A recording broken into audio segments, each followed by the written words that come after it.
नमस्ते प्यारे बच्चों, कैसे हैं? उम्मीद है आप सभी स्वस्थ हैं और खुश हैं और अपनी पढ़ाई भी अच्छे से कर रहे हैं।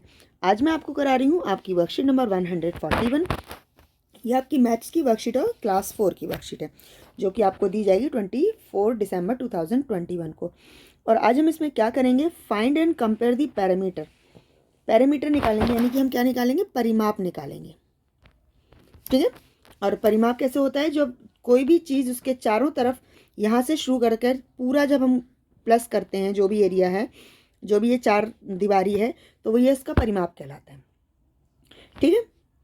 तो वर्कशीट शुरू करने से पहले आप अपनी क्लास लिखेंगे, अपना सेक्शन ABCD, आपका नाम, आपके टीचर का नाम लिखेंगे और वर्कशीट स्टार्ट कर देंगे। तो आइए हम भी आपकी वर्कशीट शुरू करते हैं। खेत और बाढ़। अजय के पिताजी और चाचा जी किसान हैं। वे गांव में रहकर खेती करते हैं। इस साल उन्होंने अपने अपने खेतों के बाहर बाड़ लगाने के बारे में सोचा। बाड़ मतलब होता है कटीला कांटे वाला तार, लोहे का कांटे वाला तार, जो कि खेत के चारों तरफ लगा दिया जाता है। सोचा जिससे जानवर उनकी फसल खराब ना कर सके। दोनों के खेत कुछ इस तरह के दिखते हैं। अब दोनों के खेत कैसे दिखते हैं वो देखिए ध्यान से। चाचा जी का खेत और यह है पिताजी का खेत। चाचा जी का खेत 10 मीटर चौड़ा, 6 मीटर लंबा, फिर 10 मीटर चौड़ा और 6 मीटर लंबा। और पिताजी का खेत कैसा? 8 मीटर लंबा, 8 मीटर चौड़ा, फिर 7 मीटर वो चौड़ाई लंबाई में है पर तिरछा है, फिर 10 मीटर चौड़ाई में है और फिर 7 मीटर तिरछा फिर से है। तो अब इन दोनों में जब हम परिमाप निकालेंगे या पैरामीटर निकालेंगे, तो पैरामीटर में क्या होता है कि इन चारों को प्लस कर देंगे तो ये पैरामीटर निकल आएगा। ठीक है। क्योंकि ये इरेगुलर शेप है, मतलब इसका कोई पर्टिकुलर शेप नहीं है, तो इसके लिए भी हम फॉर्मूला नहीं लगा सकते, लेकिन इसके लिए फॉर्मूला भी लगाया जा सकता है, जो कि मैं आपको अगली वर्कशीट्स में समझाऊंगी। इसमें हम सिंपल करेंगे, ये जो चारों मेजरमेंट दिए गए हैं, माप दिए गए हैं, इन्हें प्लस कर देंगे तो इनका हमें परिमाप निकल आएगा। तो करके देख लेते हैं पहले।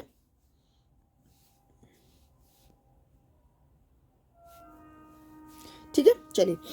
ये है 10, 10 जमा 10 20 और 20 जमा 6 जमा 6 12। तो कितना हो गया? ये हो गया हमारा 32।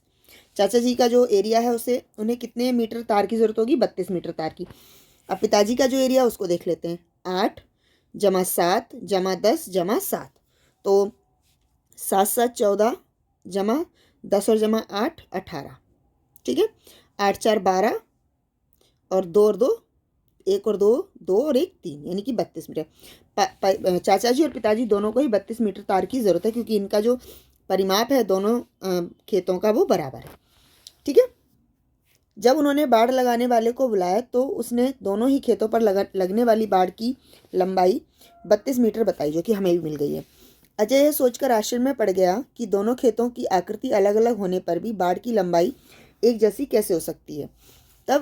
तब उसके पिताजी ने समझाया, अलग अलग आकार के खेतों की सीमा की लंबाई बराबर हो सकती है, क्योंकि बाड़ खेत की बाहरी सीमा पर लगती है और वहाँ लगती है। जैसे यहाँ पर 10 जमा 6 जमा 10 जमा 6, यानी कि जो चाचा जी का है वो 32 हुआ, और पिताजी का था 8 जमा 7 जमा 10 जमा 8, यानी कि 32 मीटर।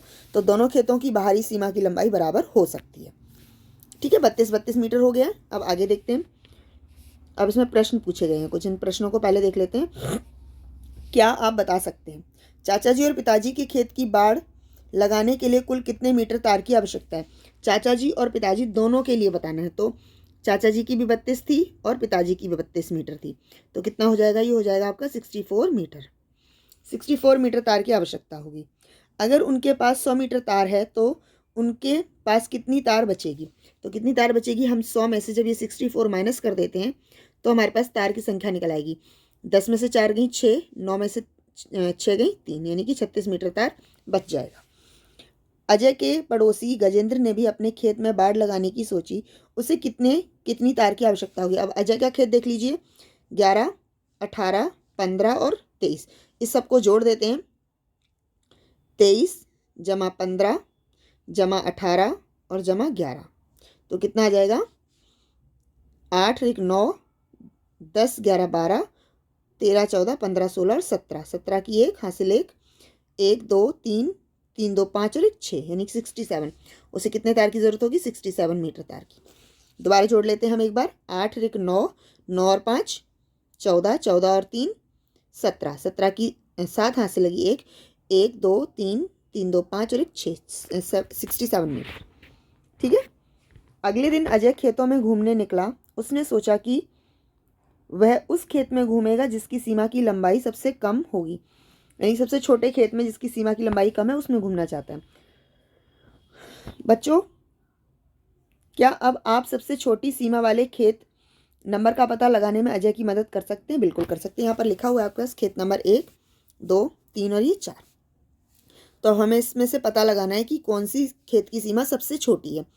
तो इसे कैसे लगाएंगे? इसके चारों ओर जो मेजरमेंट दी गई है उसको प्लस कर लेते हैं पहले हम।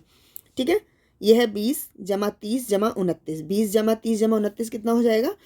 अगर हम यहाँ पर जोड़ देते हैं 9 और 1 10, 10 का 0, यहाँ से लगी 1। ठीक है। 2 2 4 2 6 और 1 7, ये हो गया 70 मीटर का। अब इसमें देख लीजिए 10 20 30 और 40। पहले तो हम 40 को जोड़ देते हैं। ठीक है। अब इसके बाद देख लीजिए 2 2 4 2 6 2 8 2 पंजे 10 2 6 12 2 7 14 2 8 16। 16 जोड़ देते हैं, हो जाता है 56। ठीक है, 56 मीटर है। अब इधर देख लीजिए 13 जमा 13 जमा 8 जमा 8, 13 13 26 और जमा 8 8 16, 6 6 12, यहाँ से लगी 1 2 और 2 4, 42। और लास्ट है आपका 10 20 30 40 और 50, ये 50 मीटर हो गया। तो सबसे छोटा खेत कौन सा है?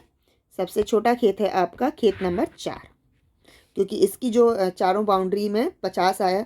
नहीं सॉरी, सबसे छोटा खेत है आपका नंबर 3, जो कि सिर्फ 42 मीटर का आया। ठीक है। इन चारों की बाउंड्री को जब हमने जोड़ा तो ये सिर्फ 42 मीटर की ही आई। तो इस तरीके से आप पैरामीटर या फिर परिमाप निकालना सीख सकते हैं।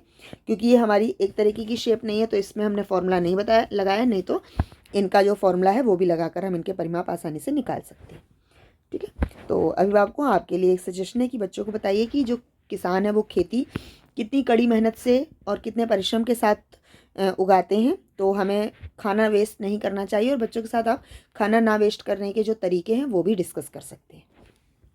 तो उम्मीद है आपको ये वर्कशीट यूज़फुल लगी होगी और आपको समझ भी आई होगी। अगर अच्छी लगी है तो इसे लाइक कीजिए, शेयर कीजिए, कमेंट करिए और हमारे चैनल को सब्सक्राइब कीजिए। धन्यवाद।